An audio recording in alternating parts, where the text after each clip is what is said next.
malega informacije v zvezi z samim sporazumom za poslušalce. Zdaj, ta novi partnerski sporazum med Evropsko unijo in Organizacijo afriških, karibskih in pacifiških držav je tisti, se je zaključil po dolgotrajnih pogajanjih med tema dvema entitetama in pričakujemo, da bo podpisan prihodnje leto v času francoskega predsedovanja in pa je pa to na nek način zaključek formalni zaključek pogajanj, ki so določila politični, gospodarski in geografski okvir sodelovanja v naslednjih 20 letih. Z postkotonujskim sporazumom, kot samo ime pove, označujemo nov sporazum, ki bo nasledil prejšnjega kotonujskega sporazuma o partnerstvu iz Kotonuja, ki je, in oba sta pa predstavljata obširni pravno zavezujoči okvir odnosov med EU in afriškimi, karibskimi in pacifiškimi državami.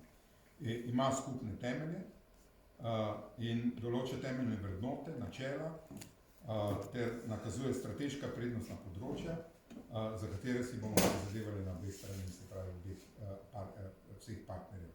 To so najpomembnejše vsebine so seveda človekove pravice, demokracija in governance, oziroma upravljanje, mir in varnost, človekov in družbeni razvoj, okoljska trajnostnost in podnebne spremembe, vključujoča trajnostna gospodarska rast in razvoj ter migracija in mobilnost.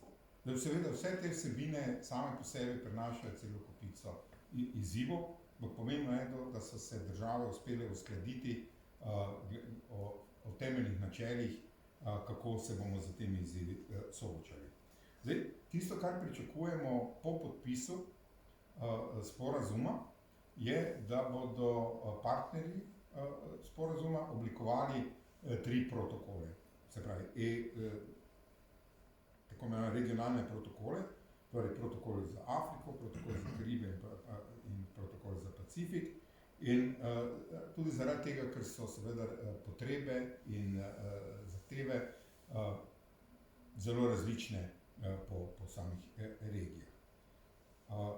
Tisto, kar je seveda za nas kot civilno družbo zelo pomembno, je na kak način se bo zagotovilo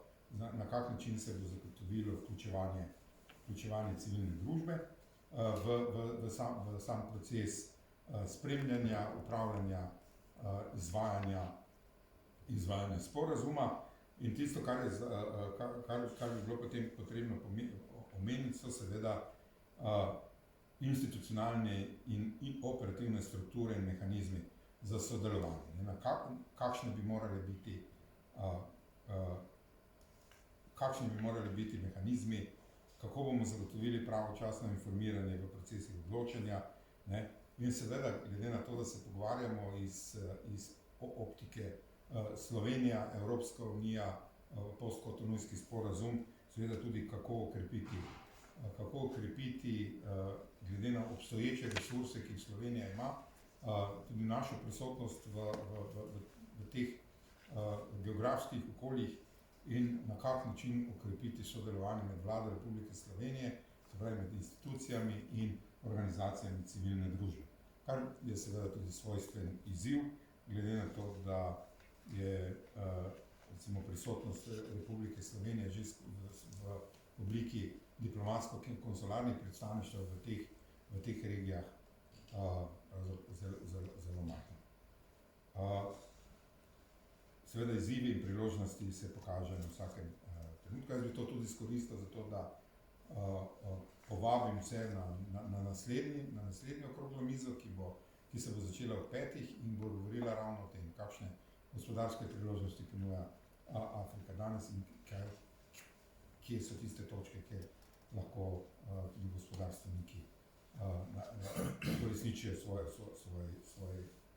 interes. Torej, če se vrnem nazaj, glede na osnovno vprašanje, bi gospoda Jukića seveda vprašal za začetek, kje smo sedaj v fazi urejanja podpisovanja sporazuma in kakšno pričakovanje ima Republika Slovenija od tega. Izvolite. Ja, hvala, gospod Kec. Lep povod ste naredili, tako da jaz ne bom ponavljal zdaj vseh teh. Mogoče sam par besed, da potrdim to, kar ste sami rekli, ne, kar se tiče postsklopljenega sporazuma. Ta sporazum, ki je še zdaj v veljavi, je dejansko najobsežnejši sporazum, ki ga je vse v nekem trenutku imela Evropska unija. Najbolj kompleksen, obsežen, zajema tudi seveda največje število držav in ta novi sporazum, kjer bom tudi opisal, no, kakšen je pač state of play, kje se nahajamo trenutno. Kot ste sam povedal, ne, smo nekako v zaključnem delu podpisa,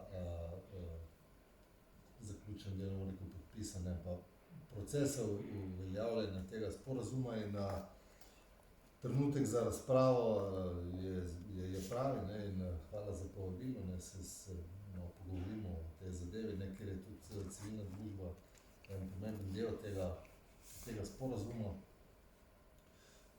Imamo osrednji del sporazuma, torej novega, ki še ni, ki je v postopku, potem imamo tri regionalne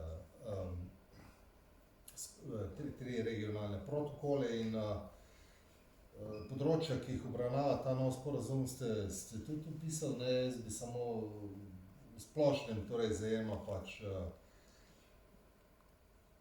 politični, družbeni in gospodarski del. Z vsemi aneksi, dodatki, poglavji, gre za zelo obsežen in kompleksen sporazum, pogajanja so potekala več let. Katere so osnovne značilnosti tega sporazuma, poleg vsebinskih, je predvsej bolj političen sporazum, kot pa je ta trenutno odhajajoči sporazum, in je bolj političen, kar je tudi pozitivno, zato ker daje večji pomen. Večjo politično težo, seveda ima svoj zelo kompleksen tehnični del, ne, ampak ta političen nastavek je zelo izrazit, zato se tudi znotraj Evropske unije so nekatera odprta vprašanja, ki jih bom omenil. Potem ta sporazum obravnava cel sklop, pravzaprav definira cel sklop odnosov, pravzaprav vse odnose Evropske unije s temi tremi regijami, Afriška, Karibska, Pacifiška.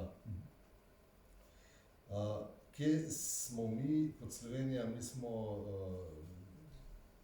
predsedujoči svet EU v ključnem trenutku uveljavljanja tega sporazuma.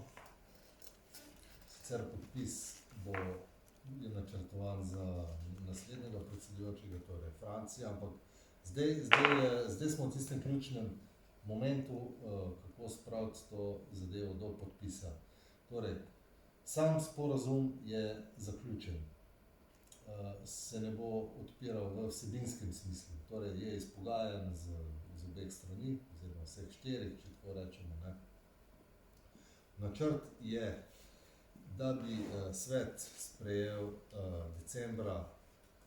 decembra letos odločitev o začasni uveljavitvi sporazuma, začetek veljavnosti sporazuma in odločitev o podpisu sporazuma v naslednjem letu, torej aprila 2022. Katera so zdaj odprta vprašanja? Odprta vprašanja pa ne bi zahajal v neke specifike, zato ker pač tudi ni namen današnje razprave, ampak ni nobena skrivnost, da je pač so nekatere pravne dileme, torej med komisijo, Evropsko komisijo in državami članicami o pristojnosti na evropski strani. Torej, ali je pristojnost EU ali je pristojnost komisije.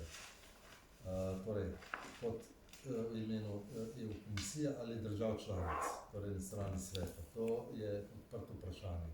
Komisija meni, da je pač izključna pristojnost EU.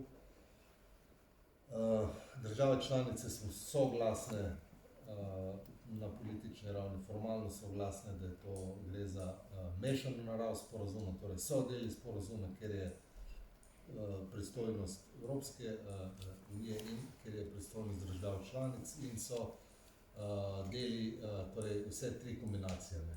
Ena, druga pristojnost ali mešana pristojnost. Seveda je zelo pomembno, kaj o tem mislijo AKP države.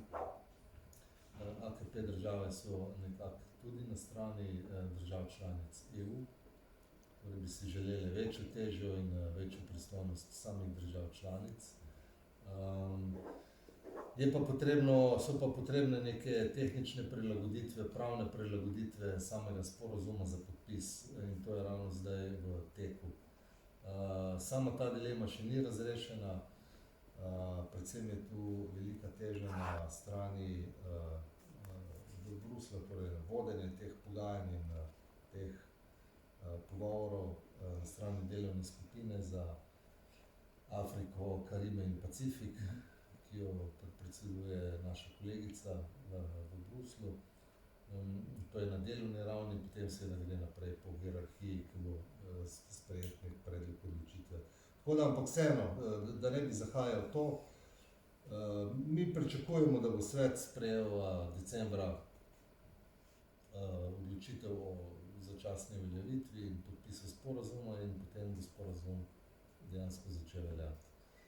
Kar je pa tu zelo pomembno, ne, je pa seveda financiranje sporazuma, to pa gre tudi za nov instrument, ki se imenuje Globalna Evropa, Global EU, ki je težek 79 milijard evrov in bo velik del večina teh aktivnosti, ki bodo potekali v okviru tega sporazuma, bo črpana iz tega bazena. Ni ta Global Europe namenjen samo AKP regiji, ima širšo dimenzijo globalno, ampak vseeno zelo velik del teh sredstev bo namenjen ravno vezan na ta sporazum. Kar se pa tiče tega instrumenta, tudi tu govorimo o nekem ključnem momentu, govorimo o programiranju teh sredstev, govorimo o programih, to so pa čisto konkretne zadeve na regionalni, na državni ravni, na posameznih projektih in tako naprej, ampak to je že druga tema. Vez tu zdaj zaključil. Najlepša hvala. To je vprašanje o naravi sporazuma, je seveda pomembno vprašanje, zaradi tega, ker je posledica tega, ne, če podpiše samo Evropska komisija v imenu Evropske unije, potem ni procedur pred nacionalnimi parlamenti, oziroma drugačna procedura v tem državah članica in seveda tukaj so določeni strahovi, ne, da bi znala katera držav članic postaviti kakšno vprašanje v zvezi z samo vsebino sporazuma, ali pa bi se prišlo do neratifikacije v nacionalnem parlamentu. Ampak po drugi strani pa seveda to kaže tudi na sam pomen sporazuma v toliko, da je seveda kakšno je razmerje med Evropsko komisijo kot izvajalko politike in državami članicami. In tu smo zmeraj govorimo o tem razmerjih moči. In zato bi sedaj vprašal pa Ejačeva Tefero z Inštituta za afriške študije, ki pravzaprav zasleduje to področje že dolgo časa in je bil tudi na zadnjem srečanju, civilno-družbenem srečanju, ko se je pogovarjalo o sodelovanju civilne družbe. Bili smo tudi prisotni kot civilna družba v Abidžanu, kjer so civilne družbe bile pač na velikem srečanju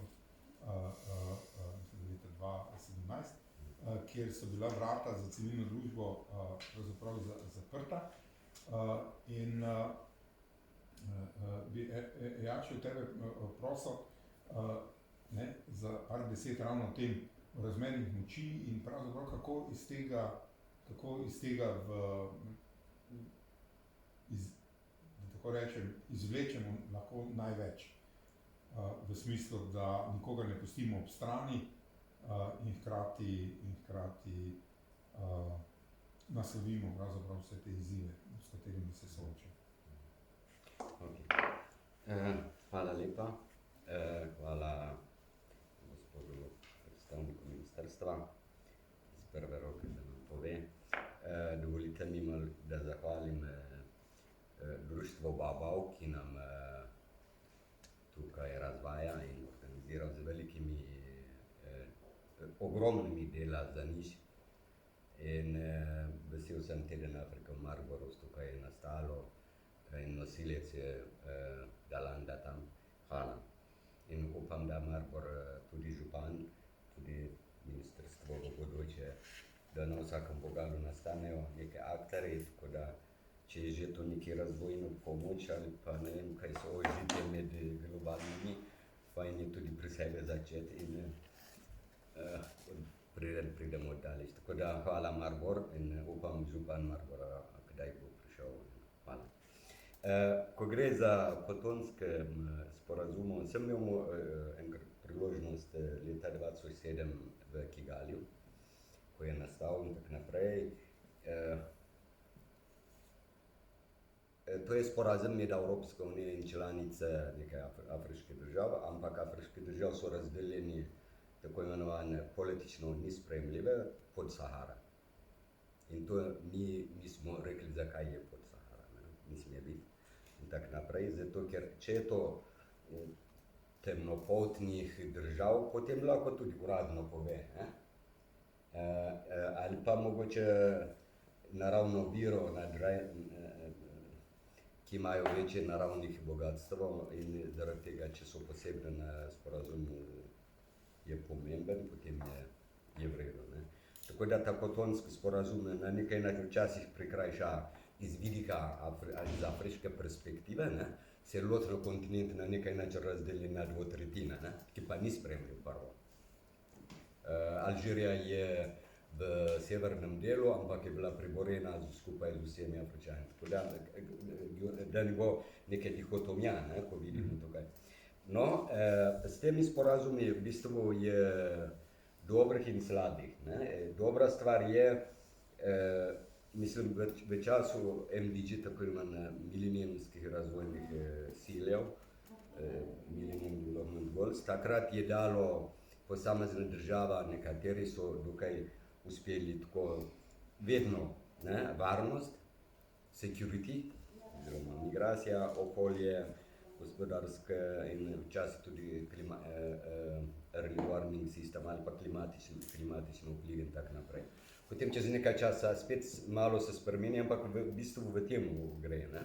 In ta varnostno vprašanje dostikrat je prišla tudi medvedovo uslugo naredi. Nekdo ali prozvaja, ali pa noče ukiniti, ali pa uničiti teroristov, ampak še zmeraj niti niso uničijo, niti niso izginijo, ampak zmeraj tam nekje. In na ta način, to je moje stališče, določene države zmeraj imajo prisotnost v določenem delu Afrike.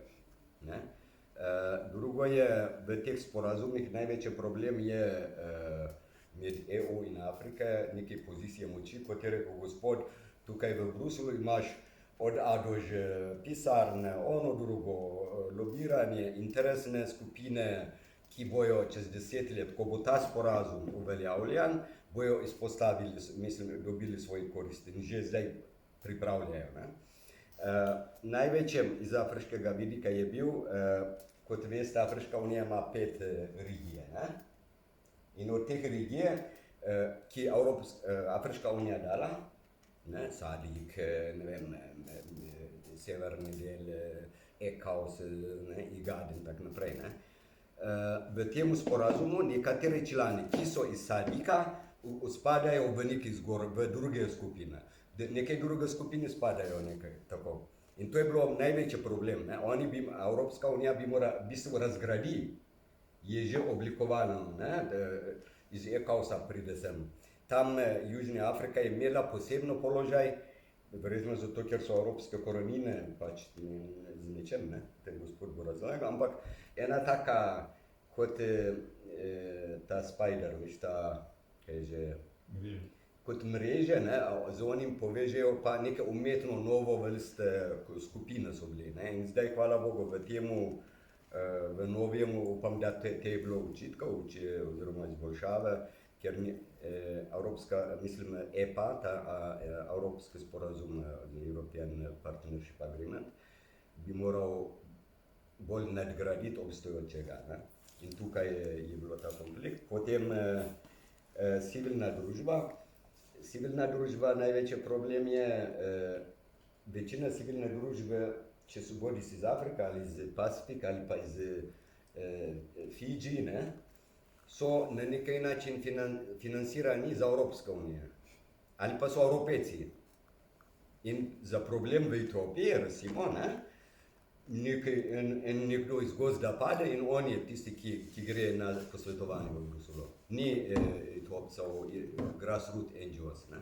In tukaj nam je zdelo to nekaj not in our names. To. Druga je bila, Evropska unija izkoristila tega sporazuma, zato da podkupi vlado. Če ste predsednik vlade, nekaj dinar dobite in vi most delate ali pa ne vem karkoli, ne?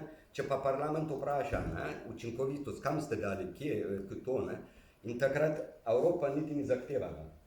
In smo imeli, prav iz Concorda, nek working group, parlamentary scrutiny, ne, da parlament zahteva, kam je šel kje, ne, dokler ta poročilo ni pride, ne vemo, kako učinkovito je bilo uporabljeno v tem smislu. Ne. Tako da tukaj je in zdaj v novemu, zdaj izturnutek ta izpet regije Afriške unije, jaz govorim samo za Afriško, sicer v Karibiju so tudi kakšne 16 držav, sicer malih otočkov in tudi v teh v Pacifik, nekaj malih Fujijev, pa tako vsak otok se šteje nekaj 15-79 pride vse skupaj, ne. Tako da ni za pohvaliti, ima za sabo eno skritno znamenje iz panafrikanizma, iz perspektive panafrikanizma. Afriške države so razgrajene, reducirani na določene manjše države, ki je bila priborjena cela od Egipta, Moroko in tako naprej. Ne. To mi je delo. Za gospoda, eno največji problem, to je 79 milijard, mislim, da se namenja, to je cirka 1,5 milijarde ljudi. In članice Evropske unije so tudi različne. Eni so močni, ki vlagajo v to milijarde in milijarde, imajo interesne skupine in zgodovinske interese. In zato mi iz afriškega vidika ne pustijo progresivno politiko. Ne? A ti moraš izkoristiti to sredstvo zato, da služiš obstoječemu sistemu. Ne? Novemu je težko, ne? To je iz mojega nekaj kritičnega vidika. Ne? To majhna država pa zdaj Slovenija. Ne? Slovenija zdaj je predsedstvo ima Svet Evrope. Mogoče gospod v naslednjem bo povedal, kako težko je to, ne? Če jaz vlagam milijarde ali pa nekaj, ne?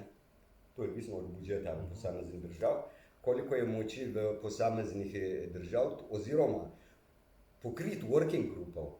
Če imaš nekaj 50 različnih working group, sigurno od posod Slovenije, ne vem, toliko ljudi ima. Na koncu, civilna družba, led by African diaspora, recimo, če bi rekel, ne, do zdaj nisem videl njihovo, oziroma vabilo, sicer je vabilo posode za vse civilne družbe, ampak mi je zdelo v tistem področju, ko je diaspora največ ki bi lahko prispeval.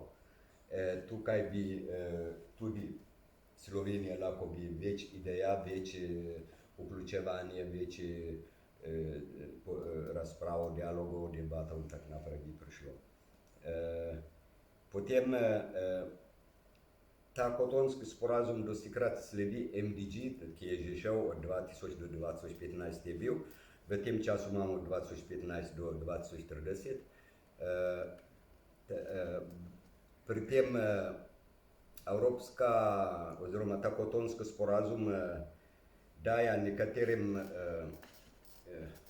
recimo okoljske tematike, varnostno vprašanje, trade, ko je bilo trgovine. Ne? Tukaj je bilo takrat, da vse države morajo uvažati brez tarifa. To, kar je izpad v dohodek posameznih držav, pa bo dobila preko pomoči. EDF, European Development Fund.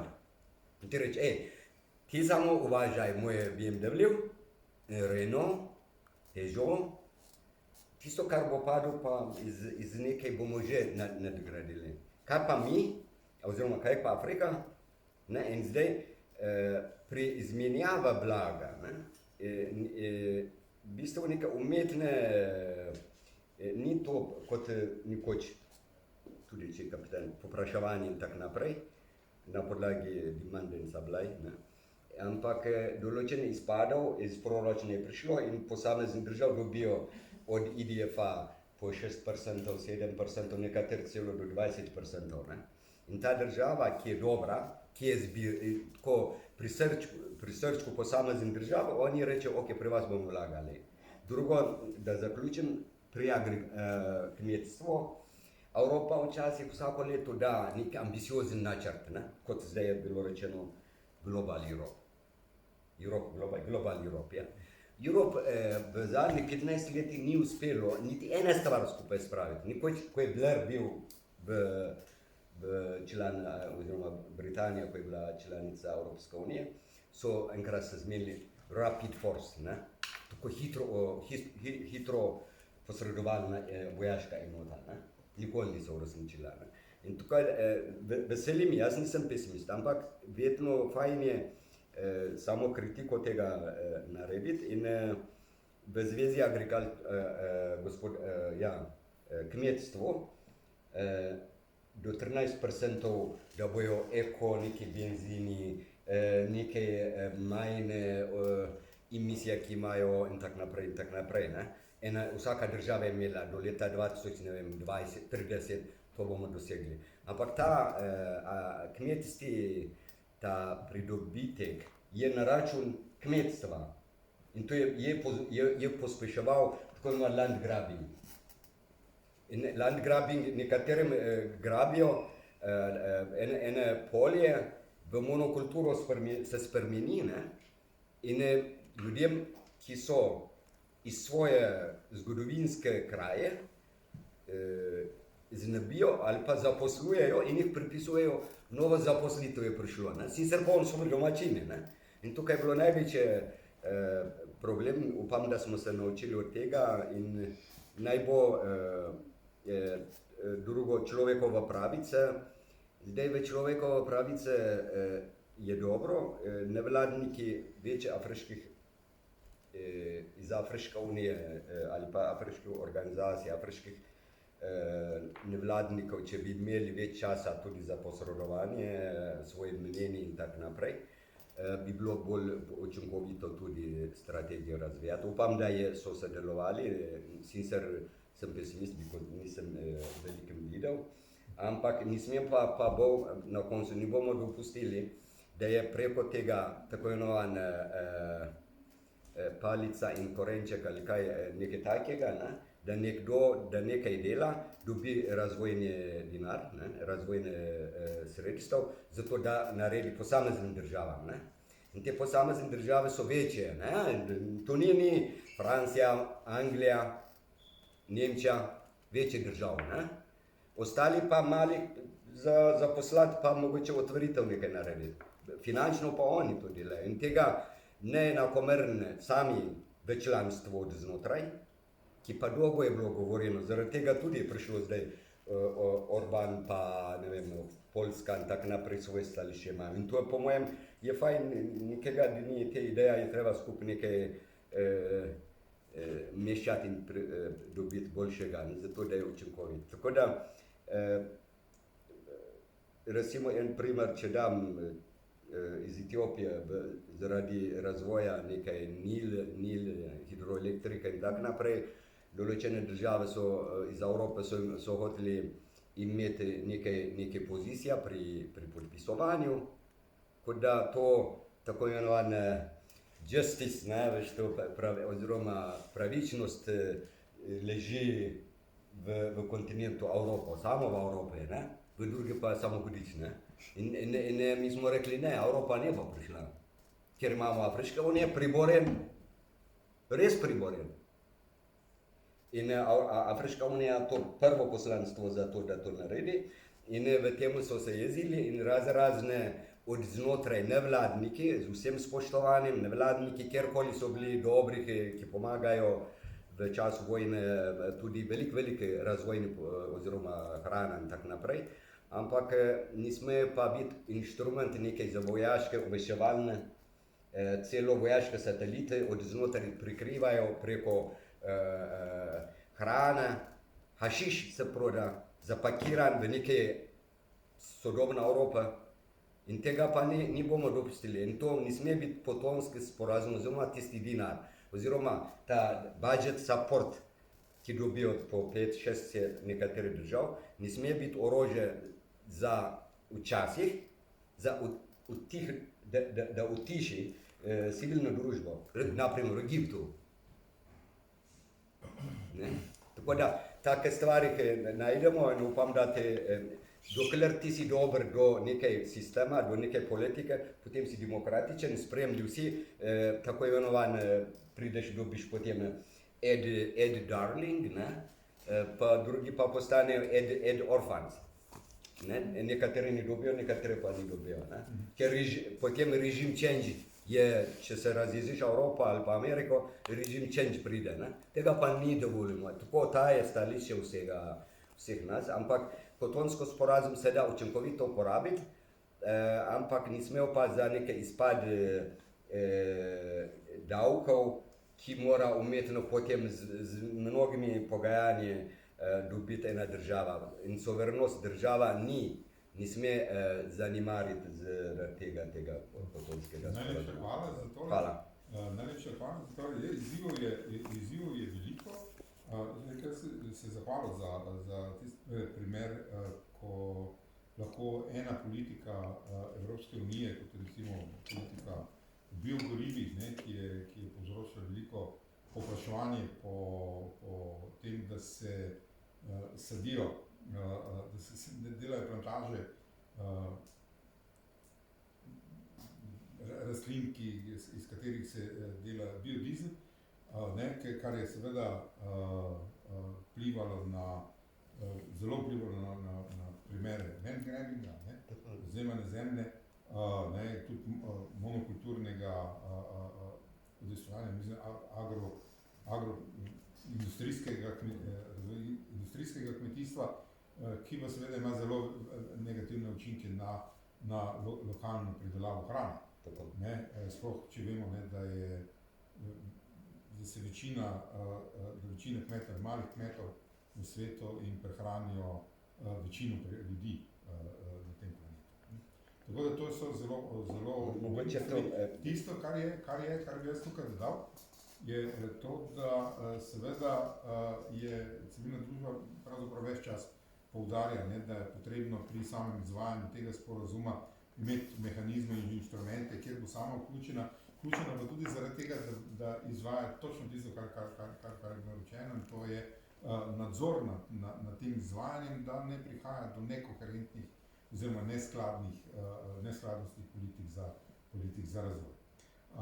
Pa mogoče tukaj biodiversity lahko rečeš, pardon, sem pozabil, iz biodiversitete potem spremeni, recimo, če ti rečeš samo olivček ali kaj to Morska sobota, ko so nekaj eksperimentirali, nekaj so hoteli eno monokulturo narediti in enega biodiversiteta potem uničiš, potem postane samo mono. Ne? Tukaj je največji problem. Drugo, mogoče za več 27 evropskih članic je, od tega polovica nikoli ni imel neke kolonialne korenine, kolonialne zla. In zdaj skupaj sedijo, v katerem nekateri imajo že ni še razčiščene odnose in zato je problem, ne vem, Francija ima svoje kotiček, recimo, ko gre v Afriko, v tistem delu, prosim, ne mi umešavati, to je moj. Drugi imajo in to že razdelili, ni samo na Berlinu, ne, ta v 18. oziroma 19. stoletju, ampak zdaj tudi, to je moja area, mislim, moje področje, moje nekaj takega in takrat teh 17 novih članic, ne vem, kaj nam lahko naredijo. In tega vredno Gotovo je Evropska unija tisti okvir, znotraj katerega se moramo tudi mi pogovarjati in tudi tam vprašanje naslavljati. Zdaj bi pa seveda prosil Maxa Zimanja z zelo podobnim vprašanjem, ne, pravzaprav na kak način pa ti vidiš možnosti, ki jih odpira to sporazumevanje in na kak način zagotoviti ta nadzor, da tako ne rečem, strani civilne družbe, da uravnoteži te interesne sfere, ki obstajajo med državami članicami organizacije Afriških, Pacifiških in Karibskih držav. Skratka, na kak način kaj lahko civilna družba pri tem prispeva?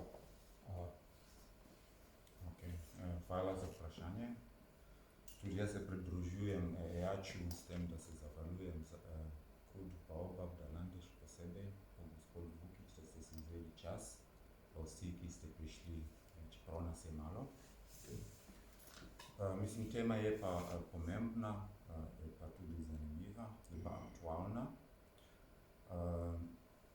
Prvi del vprašanja v bistvu je tako pač moj občutek glede samega sporazuma. Moram tukaj reči, da se strinjam z EAČ-jem, način, kako se je pač izrazil. Meni se zdi, da sam sporazum izraza neko neenakopraven odnos med partnerjem. Čeprav deklarativno naj bi bili.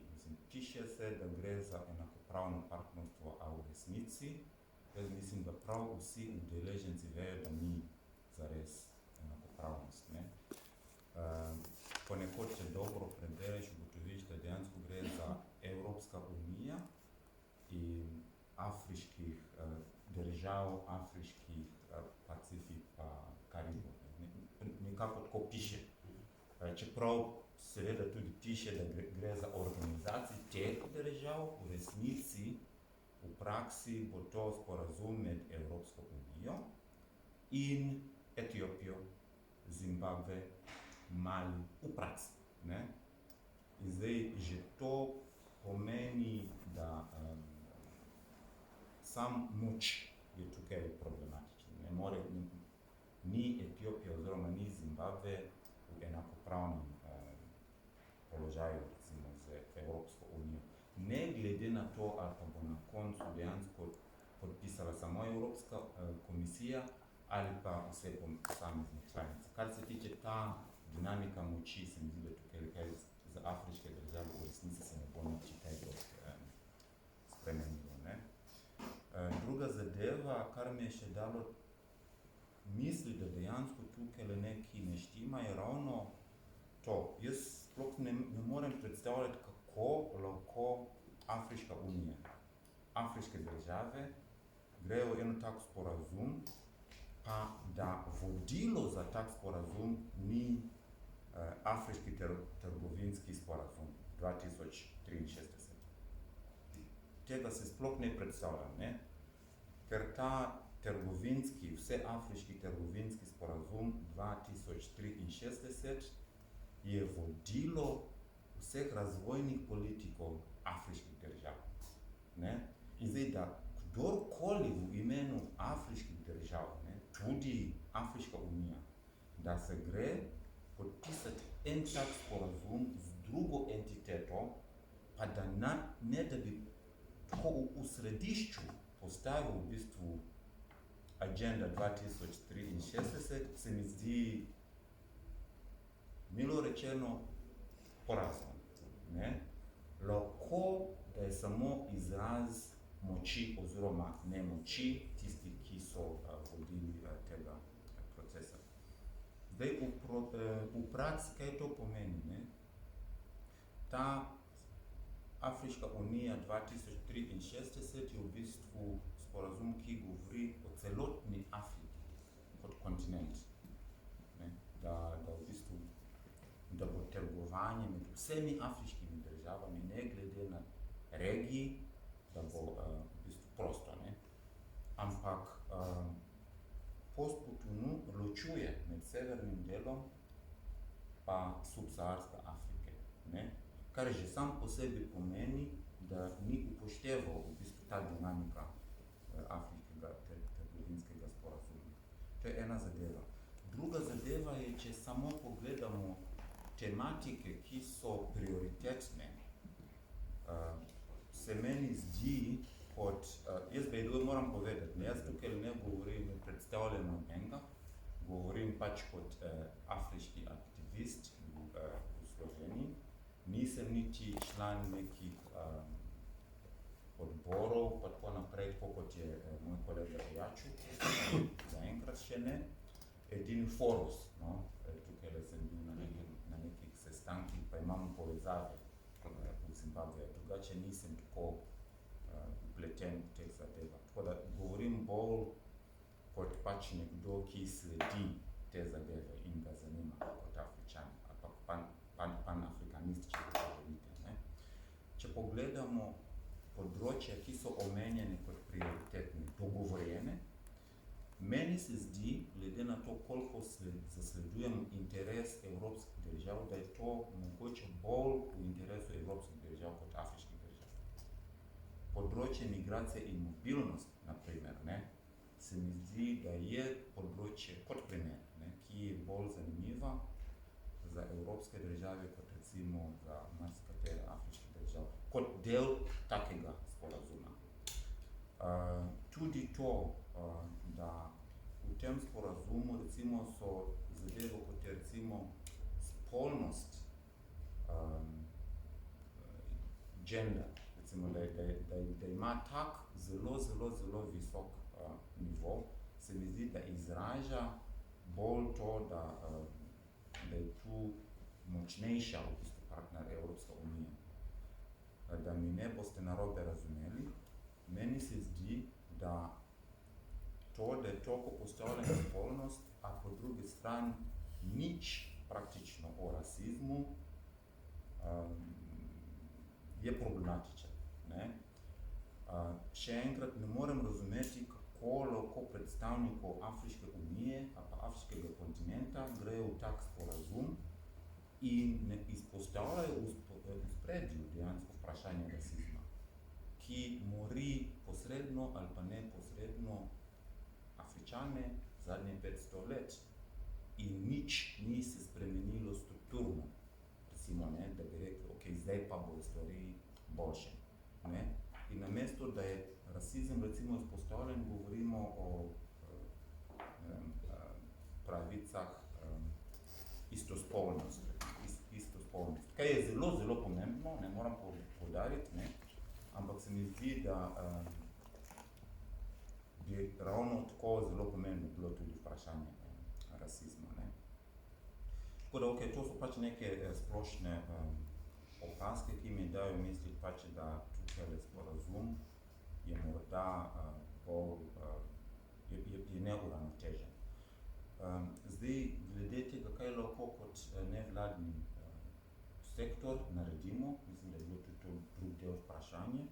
Jaz mislim, da nevladni sektor bi moral biti vključen v tem procesu od začetka do konca.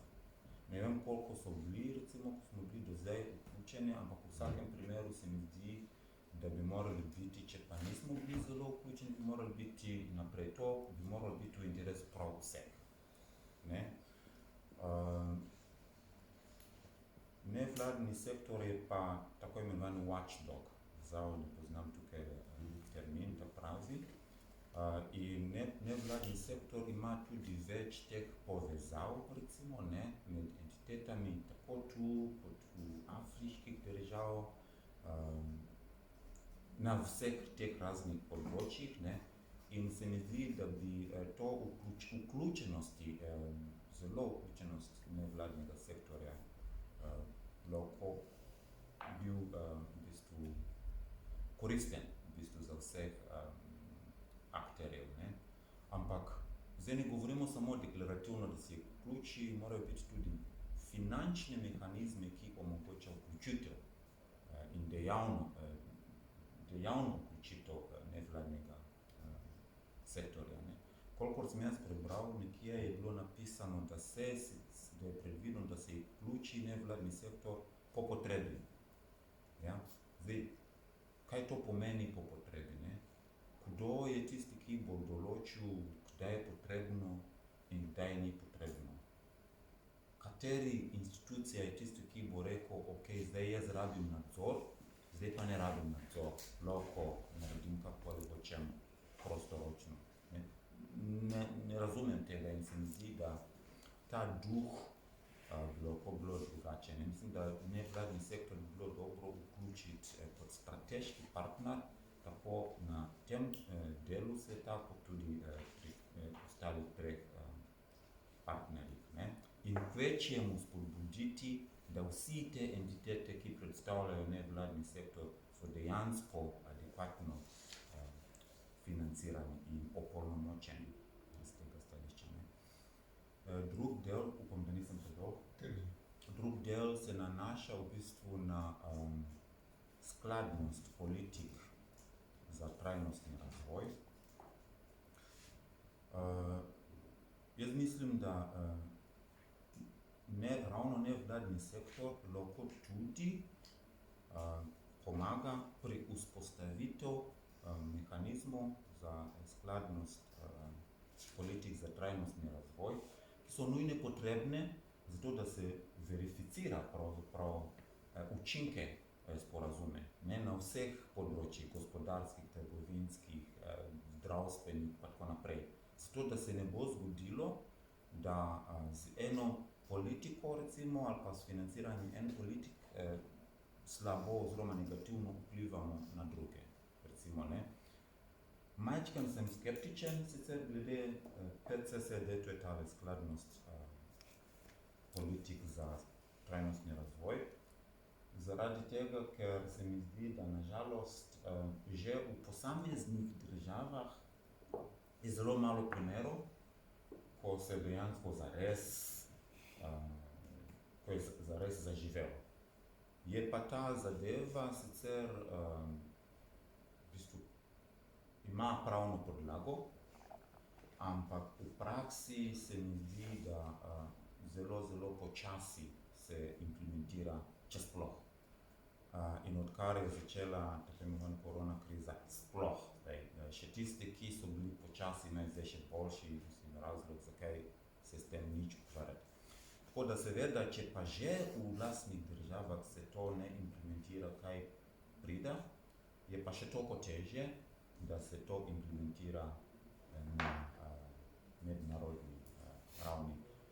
Če ravno, po mojem, bi bil to zelo dober inštrument za to, da se preverja učinkovitost tega sporazuma. Najlepša hvala, Max, za odgovor. Zdaj je, kar se tiče, če rečem, glede mehanizmov vključevanja civilne družbe, ne. Jaz mislim, da je to pač odprto vprašanje, ki so jo pogajalci pustili za to, da se bo to določilo, kako se bo implementiralo, se pravi sproti. Moja izkušnja iz sodelovanja pri oblikovanju mednarodnega dokumenta je, da seveda pogajalci so v poziciji, da se ne preglasujejo. Ne moreš preglasovati v pogajanju nikoga. In zato se potem išče rešitev tistega najnižjega skupnega imenovalca, ki je še sprejemljiv za to, da ga podprejo vsi. In to je indikacija tega, da se bomo tukaj srečali seveda še z veliko, bomo to v procesu izvajanja samega postkotonujskega sporazuma morali na ta vprašanja odgovoriti. Kar se pa tiče skladnosti politik za trajnostni razvoj, se s tabo popolnoma strinjam. Zdaj seveda sam sporazum mislim, da celo naslavlja vprašanje koherence, se pravi skladnosti, zagotavljanje skladnosti, bo pa samo v členu 4, ki pa seveda ga bo zelo zahtevno ga implementirati na ravni sporazuma iz prostega razloga, zaradi tega, ker že dosedanja praksa ni najbolj spodbudna. Čeprav po drugi strani seveda so države, ki veliko na tem delajo, se pravi, uvajajo mehanizme zagotavljanja skladnostnih politik za trajnostni razvoj, rečeno drugače, imajo mehanizme, ko se sektorji med seboj usklajujejo na način, kar ni, to ni skladno, usklajevanje. Usklajevanje na način, da vseeno, da učinki ene politike ne bi razgrajevali pozitivnih učinkov druge politike. Kar je, recimo, če se vrnem spet na primer biogoriv, tam je evidentno, da je to pravzaprav netrajnostna politika, ki ima negativne posledice in je pa seveda stališče trgovinske ali pa kakšne druge politike bila razumljena kot pozitivna, čeprav imela samo negativne učinke. Tako da tukaj, kar se tega tiče, mislim, da sam postkotonujski sporazum prinaša pravzaprav okvir za oblikovanje razprave o tem, na kak način bomo sodelovali. In popolnoma je zelo prav, da seveda kot civilna družba naslovimo vprašanje razmerja moči, ker je to potem seveda tudi odvisno. To razmerje moči tudi govori o tem, na kak način bomo uveljavljali kakšne interese, ki so realni v prostoru iz zgodovinskih in drugih razlogov.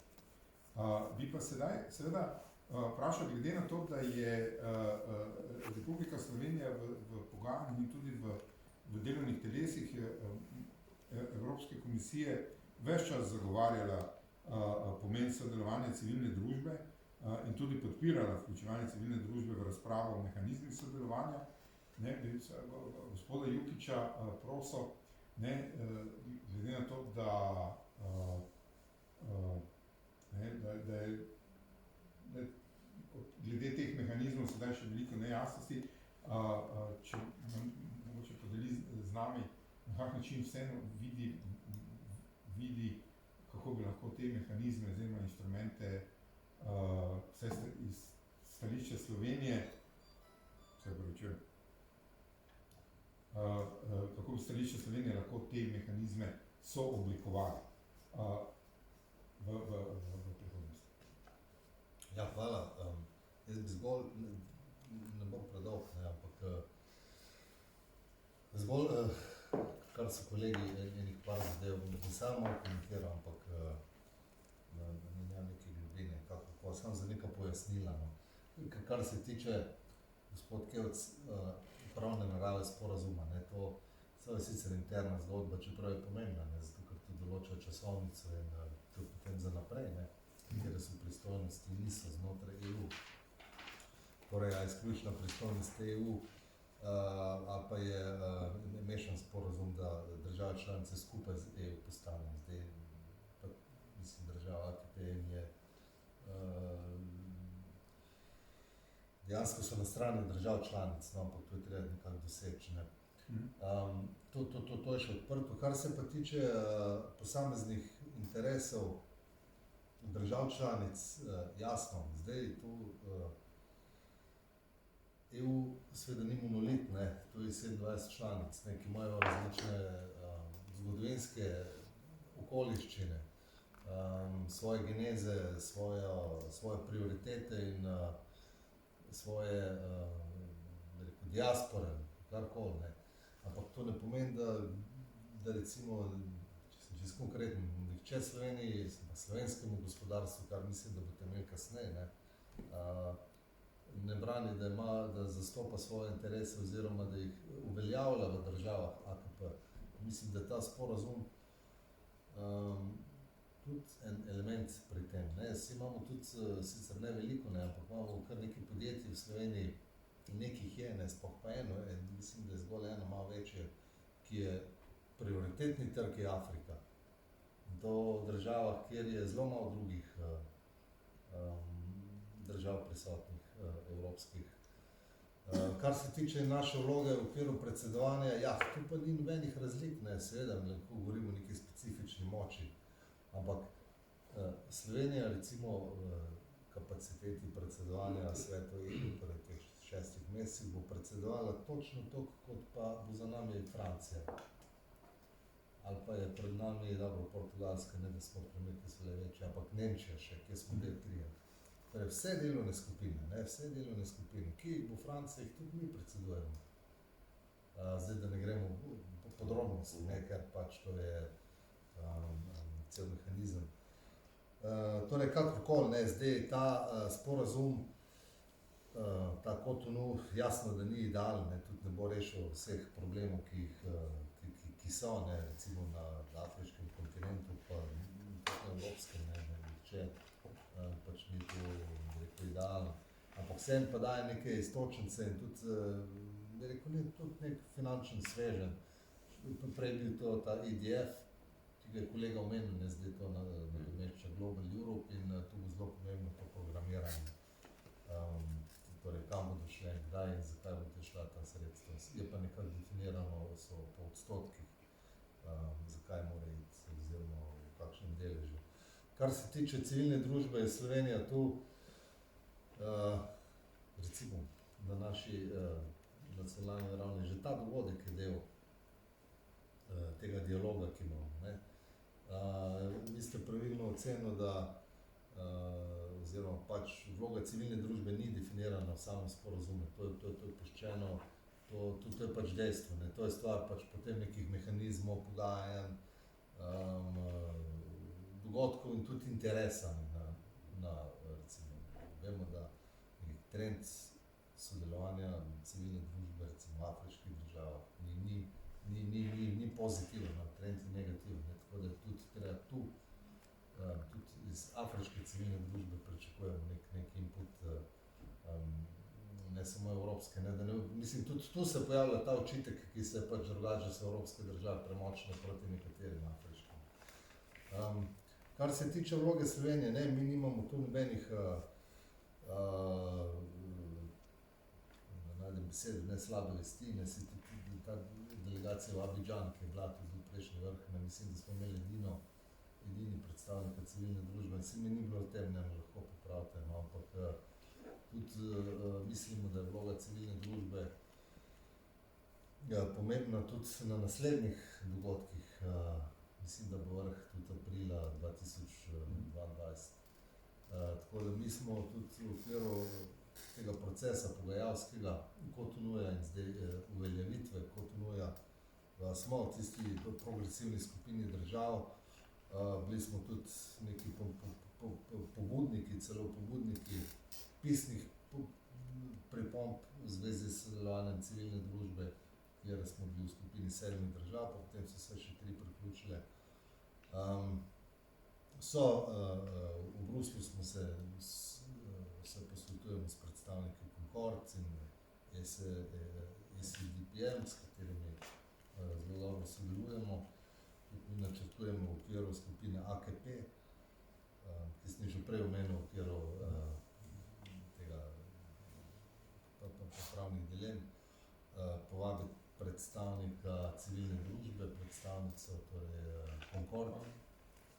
Tako da mislim, da na tem področju mi dajemo svoj delež, smo aktivni, pa da pridem spet na začetek, iz konca na začetek, dejstvo je, da v samem sporazumu to ni definirano, ni določeno, kje, kdaj in koliko je vloga vloga civilne družbe?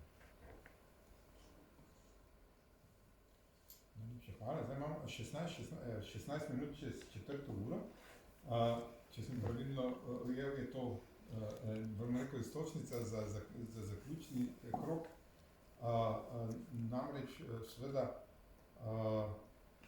je življenje vsakega sporazuma je odvisno od tega, koliko ga podpisniki, kakšno težo mu podpisniki dajejo. Ne? Je pa tudi res, da gre za pravno zavezujoč instrument in ima zaradi tega tudi drugačno težo. Tako, ne, tisto, kar je, smo mi kot civilna družba na evropski ravni in tudi v Sloveniji, je lahko na naši spletni strani Sloge si lahko si skoro pogledate vodnik po postkotonujskem sporazumu, kjer so tudi neka priporočila jasno definirana, na kak način zagotoviti večjo prisotnost, vključenost in sodelovanje civilne družbe pri izvajanju postkotonujskega sporazuma. In recimo ena je gotovo tudi to, da je eno močno orodje, s katerim se bo spremljalo izvajanje postkotonujskega sporazuma, je skupna parlamentarna skupščina OAKP in EU. Mislim, da je to zelo pomembno orodje, kjer lahko tudi civilna družba pravzaprav si pribori svoj sedež. Ne? Drugo so seveda sodelovanje in delo z delegacijami Evropske unije v državah, sodelujočih državah, mislim, država podpisnica in tako naprej. Skratka, tukaj je veliko dela, mislim, da za debato rečemo, bi vzel pa jaz iztočnik tega, kar je Max rekel, in to je to, ne, da nekaj je možnost sodelovanja, drugo pa je podpora temu sodelovanju. Ne. Kako to zagotoviti, da bo civilna družba lahko pravzaprav potem skozi tista vrata, ki se bodo odškrnila ali odprla, da civilna družba lahko tudi skozi stopi. Zdaj mi kot Sloga, kot platforma nevladnih organizacij, ki delujemo na področju razvoja, humanitarne pomoči, seveda si prizadevamo za to, da bomo še pred vrhom skupaj s kolegi iz Francije imeli eno diskusijo o tem, ki bo rezultirala z enim pozivom ali pismom udeležencem vrha, tako da bomo poskusili pač glede na svoje zmogljivosti prispevati. Ostaja pa to vprašanje odprto, zaradi tega, ker dejansko živimo v času, ko se prostori civilne družbe krčijo. Eni bi celo rekli, da smo v fazi tretjega vala, veliko govorimo o valovih, v fazi tretjega vala avtokratizacije, kjer se seveda nekateri elementi civilno-družbenega nadzora in vladavine prava šibijo. Ampak to so vse izzivi, na kateri lahko, jaz sem tukaj večni optimist, lahko z sodelovanjem vsakega teh izzivov premagamo, ne glede na interese, ki so v ozadju. Zato bi mogoče zdaj prosil vas, vse tri, pa gremo z druge strani, se pravi, Maxa vprašal, pravzaprav, da na kak način bi pravzaprav to tematiziral, na kak način pa kaj lahko naredimo skupaj z vlado, zato da bo garancija vključevanja nevladnih organizacij večja na ravni izvajanja sporazuma.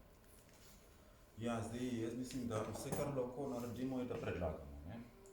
Predlagamo, da se dobimo, da se sestanemo, da nas uslišijo, da financirajo. Ne? Ampak zato, da te predloge, te ideje, da imajo neko težo, se mi zdi, da je treba, da tudi med nami, kot nevladni sektor, da naredimo pač malo širši diskusijo okrog tega.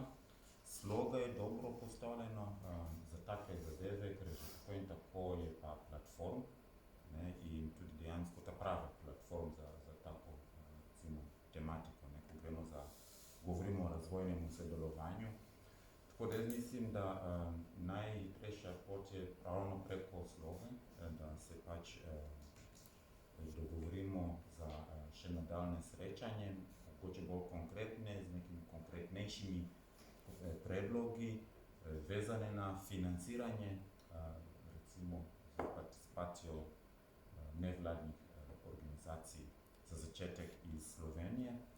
Zdaj, če pa od tega kakšna dobra praksa rata, ne, glede na to, da itak Slovenija predseduje EU, lahko se to tudi širi še kam drugam. Jaz mislim, mene se res prav zelo veseli, da ministrstvo, ne, kot je rekel gospod Vukić, da že se deluje s Concordom pa PCDPM, to je zelo spodbudno, ker se mi zdi, da to nam odpira še dodatna vrata, ne, ker tudi mi recimo smo aktivni ravno v teh organizacijah, pa v Forusu in tako naprej. Ne. Tako da na kratko, no, da ne dolgovezim, se mi zdi, da bi bilo dobro, da se v okviru sloge, da se dogovorimo za en konkreten sestanek prav na to temo z ministrstvom. Najlepša hvala za pobudo. Seveda zelo podobno vprašanje tudi zate je Jačev, glede na izkušnje, kaj bi bilo tisto, kar bi bilo najbolj priporočljivo še storiti? Isto, ne, smo narava dela na civilne družbe ali pa če ste našo vsakodnevno soočanje s tem je, kdaj biti kritičen, tako v korist rezultata, boljše učinkovitejše,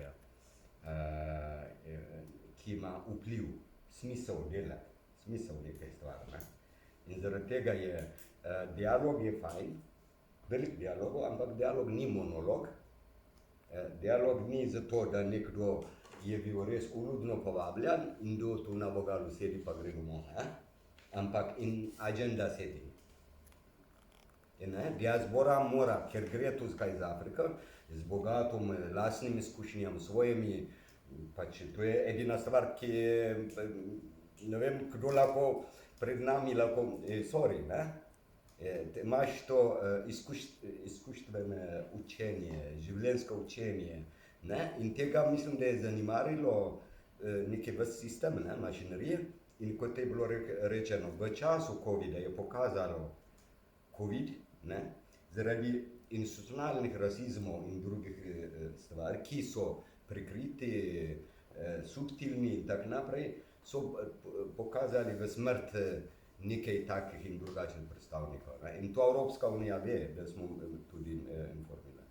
Zato v teh dialogih, ne, za dobro, zakaj sploh te dialogi tudi v Sloveniji je, kako boljše učinkovito naredimo, kako boljše vpliv, merljiv rezultat lahko prišel, ker več z manj je uspeh. Ne? Z večjimi potem nič, to pa je nekaj tragedija. Ne? Afganistan, če gledaš 2,3 trilijona dinar gre, na koncu je na začetku smo. To pomeni, nekaj je bilo narobe. Ne? To ni vojaške, ampak korupcija pride, neučinkovitost, klientelizem in tako naprej. Tako da v tem dialogu mi je fajn, da dialog nadaljuje, ampak dialog, da je namenjen ustvarjanjem, vključujoče, predvsem pragmatizem. Ne? Druga mogoče gospodu, ko je rekel o teh, v Sloveniji je tako siromašen ta kanalizacija pridobivanja informacije.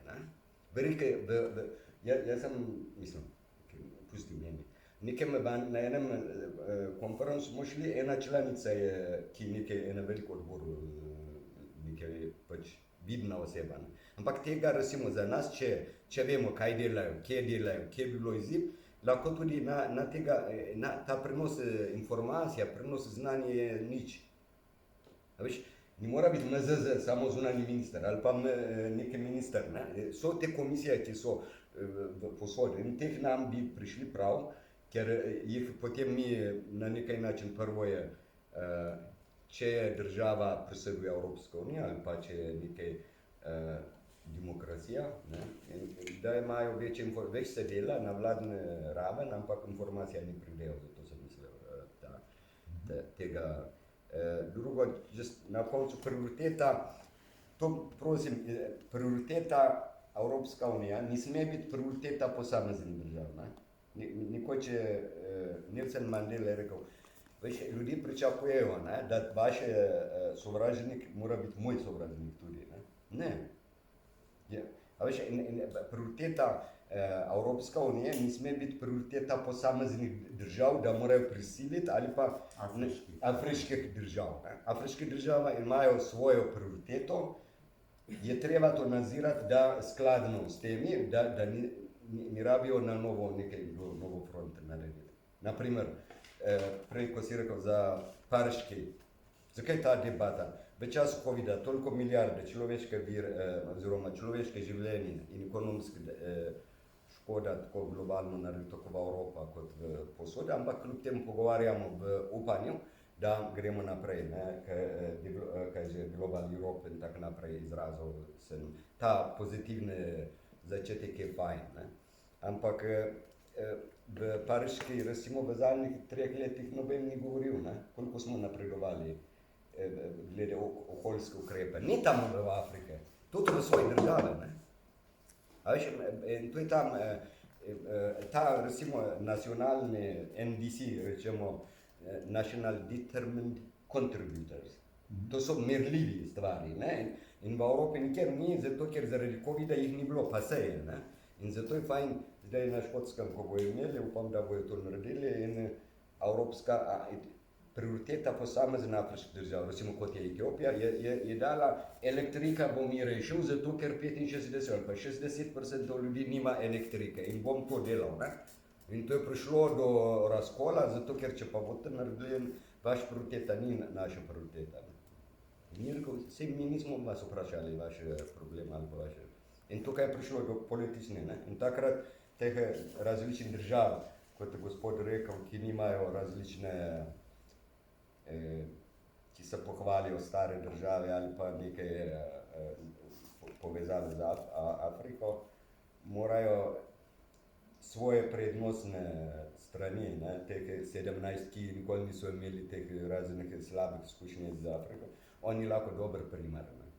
Tako da v teh dialogih je fajn, prioriteta, kot je kolega Max je rekel, prioriteta eno državo je treba spoštovati in podpirati, ni pa spremeniti prioriteta pa eno drugo dati, ne. Tako da tukaj je prišlo, najlepša hvala, to je to. Najlepša hvala, Jačo. Imamo še nekaj minut. Gospod Ljukić, zdaj so slišali eno je predlog za nadaljevanje dialoga, na način, da skupaj ustvarimo program tega dialoga, zato da naslovimo tisto, kar vsakega, kar je v interesu, tisti, ki v dialog vstopamo. In če, ko je Jašo je sam povedal, da prioritete EU niso hkrati tudi nujno prioritete drugih držav. In kako lahko Slovenija tukaj seveda preko horizonta predsedovanja v nadaljnjih letih da svoj prispevek? Ja, to, kar ste rekel, čisto na koncu zelo drži, ne, se ni omejeno časovno, seveda je naše predsedovanje svet na 6 mesecev, ne, mi gremo to naprej, ne. To začetek Cotonouja, da se spet imamo na Cotonou šele začetek, to bo trajalo, ta bo veljal naslednjih 20 let, ne.